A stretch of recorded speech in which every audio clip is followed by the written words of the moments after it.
तो आज हम बात करने वाले हैं बर्निंग सीजन एपिसोड के 5 to 8 के बारे में। दोस्तों इस सीरीज के 1 to 4 एपिसोड हम पहले ही अपने चैनल पे एक्सप्लेन कर चुके हैं, तो अगर आपने उस वीडियो को नहीं देखा है तो आप पहले उसे जरूर देख लीजिएगा। एपिसोड 5 की स्टार्टिंग में हम ब्रूस को देखते हैं जो कि टेबल के नीचे छुपा हुआ था और कैला उसके पासपोर्ट को डिलीट कर रही थी। सिक्योरिटी गार्ड उसे पकड़ लेता है और उस पर गन तान देता है और उनसे पूछता है कि आखिर वो दोनों कौन है और यहाँ पर क्यों आए हैं। तभी ब्रूस उसी तरह कुछ फेंक के मारता है जिससे उसकी गन नीचे गिर जाती है और कैला वो गन उठा लेती है और उन पे तान देती है। उनसे झूठ कहती है कि वो लोग चोर है जो कि यहाँ पे चोरी करने के लिए आए हैं और वो उनसे कुछ पैसे भी छीन लेते हैं और वहाँ से भाग निकलते हैं। ब्रूस इससे बहुत ही खुश हो जाता है और वो कैला को किस कर देता है, लेकिन कैला उससे बहुत ज्यादा बुरा लगता है, इसीलिए वो उसे डांटती है और उससे कहती है कि आइंदा वो ऐसी हरकत दोबारा ना करे। इधर रॉय और कैमरन बाहर निकलते हैं और एक क्लब की ओर जाते हैं। यहाँ पे कई सारे अमीर लोग थे और वहाँ से वो उनकी गाड़ी चुराने का सोचते हैं। जब अंदर जाना चाहते हैं तो सिक्योरिटी गार्ड उन्हें मना कर देता है और जब एक कपल बाहर आ रहा होता है तो वो बड़ी चालाकी से उनकी गाड़ी चुरा लेते हैं। रॉय कैमरन को लेकर एक जगह पे जाता है जहाँ पे इलीगल रेस हुआ करती थी और वो वहाँ के एक बंदे को चैलेंज करता है और उसे कहता है कि अगर वो ये रेस हार गया तो वो अपनी कार उसे दे देगा।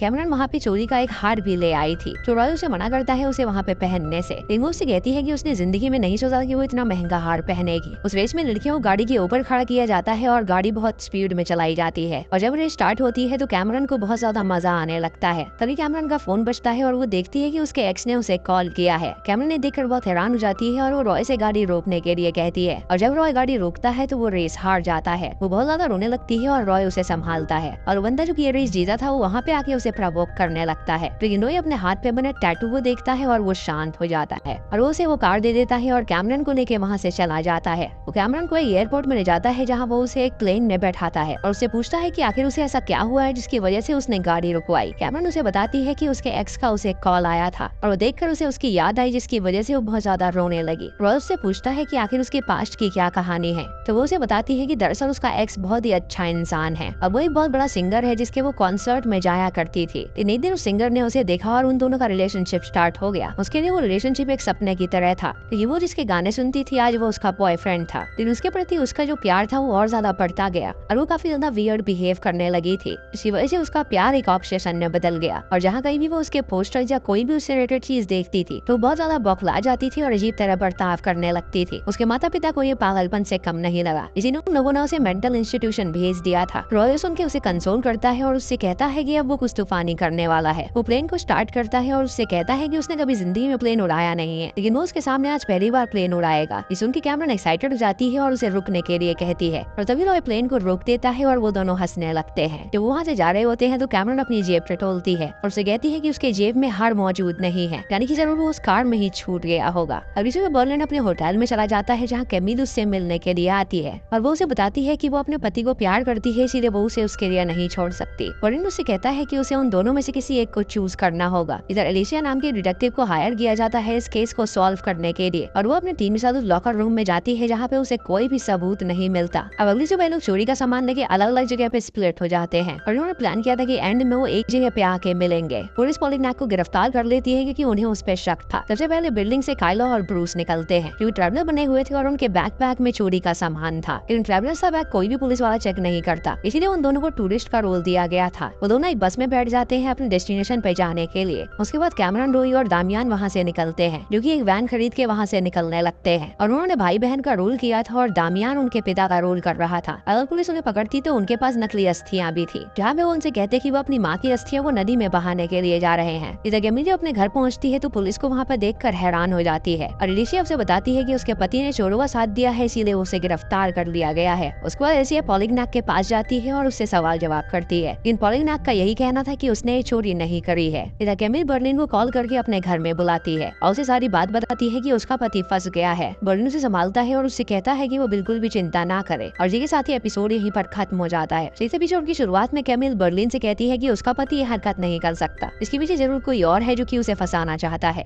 वो फैसला करती है कि वो अपने बेगुनाह पति को छुड़ाएगी। इधर पुलिस ने चारों तरफ नाकाबंदी कर दी होती है ताकि वहाँ से कोई बाहर ना जा सके और जब दामियान, कैमरन और रोई एक नाकाबंदी में पहुँचते हैं तो पुलिस वाले उनकी जांच पड़ताल करने लगते हैं। रॉय और कैमरन उन्हें बताते हैं कि वो अपनी माँ की अस्थियों को बहाने के लिए जा रहे हैं और वो उन्हें अस्थियां भी दिखाते हैं, लेकिन वो बंदे उन पे विश्वास नहीं करते और उनसे कहते हैं कि वो इन अस्थियों को खोल कर दिखाए। इस उनके कैमरन अस्थियां लेके वहाँ से भागने लगती है और जब वो उसका पीछा करते हैं तो वो उसके अस्थियों को छीन लेते हैं और देखते हैं कि वो सच में राख हैं। इससे उन्हें लगता है कि वो किसी मुर्दे का डिसरिस्पेक्ट कर रहे हैं, इसीलिए वो उन्हें वहाँ से जाने देते हैं। उसके बाद दामियान काइला को फोन करता है है और उसे बताता है कि यहाँ पे चारों तरफ नाकाबंदी हो गई है, इसीलिए अगले स्टॉप पे रुक जाए और ब्रूस को लेकर जंगल की ओर निकल जाए, जहाँ से वो ट्रैवल करे और वहाँ से बाहर निकलने का सोचे। उसकी बात मान के वो लोग वैसा ही करते हैं। अब ब्रूस कायला से बात करना चाहता है, लेकिन कायला उसे डांट देती है। दामियान, कैमरॉन, रूही एक जगह पे रुकते हैं जहाँ वो अपनी कैंपर वैन को पार्क कर देते हैं और उसके ठीक सामने एक लेडी का घर होता है, क्योंकि दामियान को देखकर उससे काफी ज्यादा इम्प्रेस हो जाती है। रॉय बर्लिन को कॉल करता है और उसे पूछता है कि वो कहाँ पर है, तो बर्लिन उसे बताता है कि वो अभी भी पेरिस में है। उसे ये बताता है कि उनमें से एक हार को उसने खो दिया है, कि उसके मना करने के बावजूद भी वो बाहर गया था। सुनकर बर्लिन उससे कहता है कि अब तक पुलिस वहाँ तक पहुँच भी गई होगी और वो हार उन्हें मिल भी गया होगा और उसके थ्रू वो लोग उन तक पक्का पहुँचने ही वाले होंगे। वो उसे इस गलती के लिए माफ कर देता है और उसे आगे का प्लान बताता है। उसके बाद बर्लिन केबिल के पास जाता है और उसे कुछ पैसे देता है ताकि वो अपने पति के लिए एक महंगे वकील को हायर कर सके। ये देखकर कैमिल खुश हो जाती है, क्योंकि वो उसे इतने मुश्किल समय में सपोर्ट कर रहा था। इधर पुलिस उस कार ड्राइवर से पूछती है कि आखिर उसे ये हार कैसे मिला, तो उसे बताता है कि एक बंदा अपनी गर्लफ्रेंड के साथ आया था उससे रेस लगाने के लिए, और जिस कार में उन्हें ये हार मिला है वो उसकी कार है ही नहीं। पुलिस उससे उसका हुलिया पूछती है, तो वो उन्हें बताता है कि उस बंदे की उंगलियों में एक गोट का टैटू है। इधर कैमरन रोरी से पूछती है कि आखिर उसकी क्या बैक स्टोरी है, तो वो उसे बताता है कि बचपन में उसका पिता उसे मारा पीटा करता था, इसीलिए 13 साल की उम्र में घर छोड़कर भाग गया था। तब से वो छोटी मोटी चोरी करने लगा और तभी उसे बर्लिन मिला। इसने उसे चोरी की कला सिखाई और अपने टीम में शामिल कर लिया। दामियान बाहर अपने ब्रेकअप की वजह से बहुत ज्यादा परेशान होता है और तभी उसके सामने वाली लेडी वहाँ पर आती है और उसे वाइन देती है। दामियान जब उस वाइन को पीता है तो उसको चढ़ जाती है